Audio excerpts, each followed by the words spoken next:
ஒரு 10-15 பசங்க கிட்ட தொங்கிட்டு போயிருக்கானுங்க. 3 பேர் அங்கேயே ரத்த வெள்ளத்துல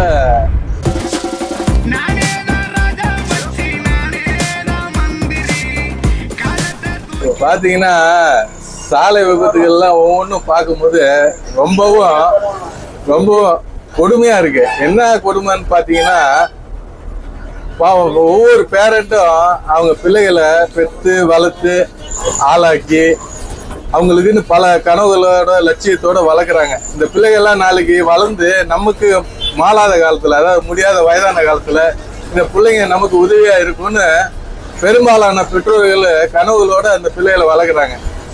பார்த்தீங்கன்னா இப்ப அதாவது பள்ளி பருவம் வந்து பெருசா அனுபவிச்சிருக்காது. அடுத்தது கல்லூரி பருவம், அதுல வந்து ஒரு 2 ஆண்டோ 3 ஆண்டோ ஒரு யூஜி படிக்கிறதுக்கு ஆகுது, ஒரு இளநிலை பட்டப்படிப்பு. அடுத்தது முதுநிலை பட்டப்படிப்புன்னு பாத்தீங்கன்னா அது ஒரு 2 வருடம், ஒரு 5 வருடம் கல்லூரி வாழ்க்கை. அது மட்டும்தான் அவங்க அனுபவிச்சிருப்பாங்க. இதுக்கு இடையில பாத்தீங்கன்னா பேருந்துகள்ல பயணம் செய்தாலும் சரி, அவங்களுக்குன்னு அவங்க பேரண்ட் கிட்ட மிரட்டி எங்களுக்கு ஒரு 2 சக்கர வாகனம் வேணும், அதுவும் குறிப்பா 200cc 300cc அப்படின்னு ஒரு ரேஸ் பைக் டைப்ல வாங்கிக்கிறாங்க. அதுக்குன்னு தனியா ட்ராக் எல்லாம் இருந்து கூட அந்த ட்ராக்கை யூஸ் பண்ணாம எல்லாமே சாலையில் அவங்களோட சாகசங்களை காமிக்கிறாங்க. இது கேட்டா கெத்துன்னு சொல்றாங்க. ஆனா பாதிக்கப்படுறது யாருன்னா அவங்க பெற்றோர்கள் தான். திடீர்னு பாத்தீங்கன்னா எதிர்பார்க்காத விபத்துல உடனே அந்த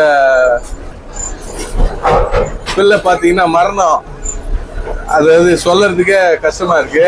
ஏன்னா எதிர்கால சந்ததிகள்லாம் வந்து நல்லா வாழணும்.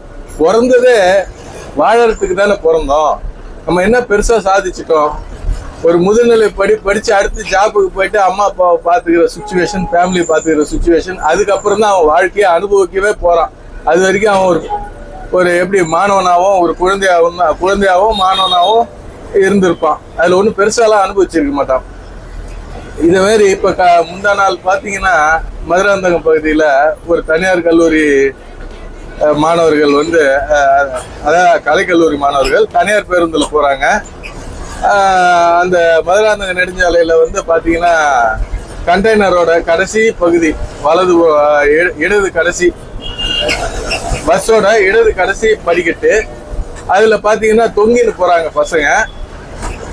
அது காலியா போற கண்டெய்னர் லாரி ஸ்பீடா போகும்போது என்ன ஆகுது, அந்த படிக்கட்டுல பின்படிக்கிட்ட பாத்தீங்கன்னா 10-15 பசங்க கிட்ட தொங்கிட்டு போயிருக்கானுங்க. அப்படியே கடைசி எட்ஜி அந்த கண்டெய்னர் வச்சு அப்படியே அமுக்கி நிகழ்வு இடத்துல மரணம்.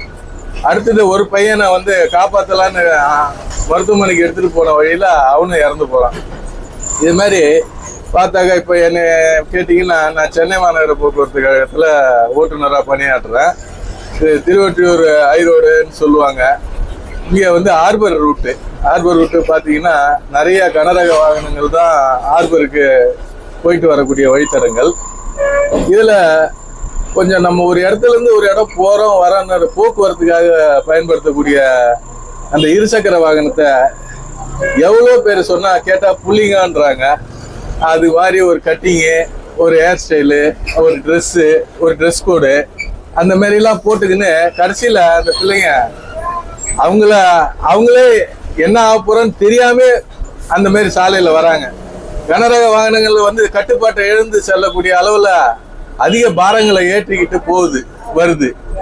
அதோட விஷயம் என்னன்னாக்கா, ஓட்டுநரோட கட்டுப்பாட்டை இழந்து சில நேரங்களில் அந்த பையனை அந்த ஓட்டுநர் காப்பாற்றணும்னு நினைச்சா கூட அதுக்கான பிரேக் அப்ளை பண்ணும்போது அது ஒரு குறிப்பிட்ட டைமிங்ல அது கை கொடுக்காம கடைசியில அந்த பையன் மேல ஏறிடுது. இது மாதிரி தொடர்ந்து நடக்குது.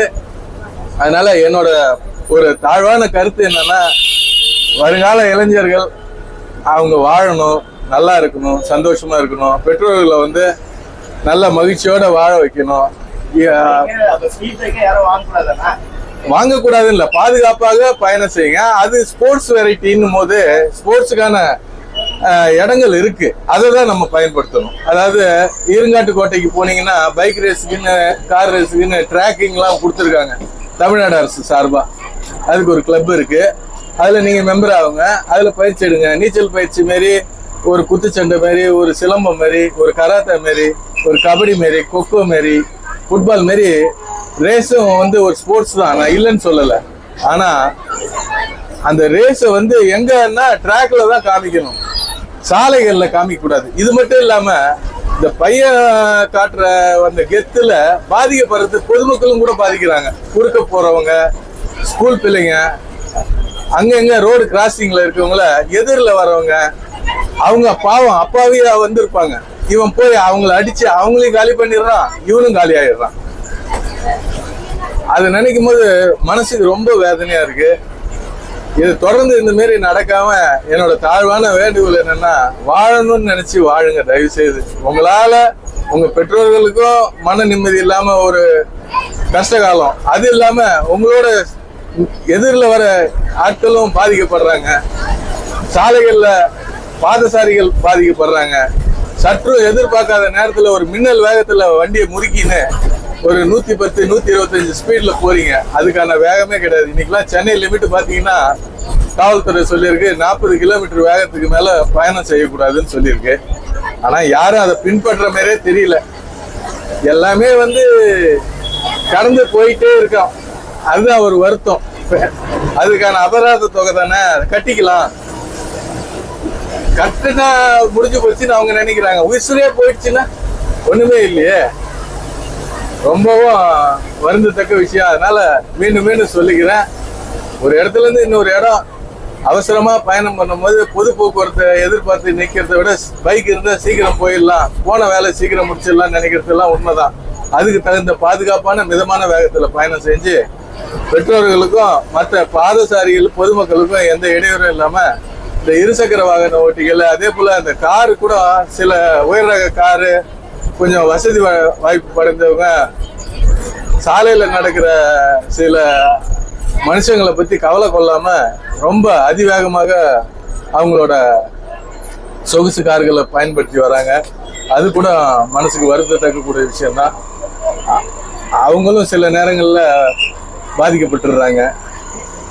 அதெல்லாம் நம்ம கண்கூடா பார்க்கும்போது இதுமாரி தொடர்ந்து நடக்கக்கூடாதுன்னு நான் இறைவனை பிரார்த்திக்கிறேன். மேலும் பொதுமக்களாகிய இளைய தலைமுறைகளாகிய மாணவர்களையும் கல்லூரி மாணவர்களையும் அவங்க பெற்றோர்களுக்கு வேண்டி கேட்டுக்கிறேன். நீங்களும் சொல்லுங்க, பிள்ளைங்களாம் நீங்களாம் வாழணும், நல்லா வாழணும், சந்தோஷமா வாழணும், சிறப்பா இருங்க, சந்தோஷமா இருங்க. நன்றி.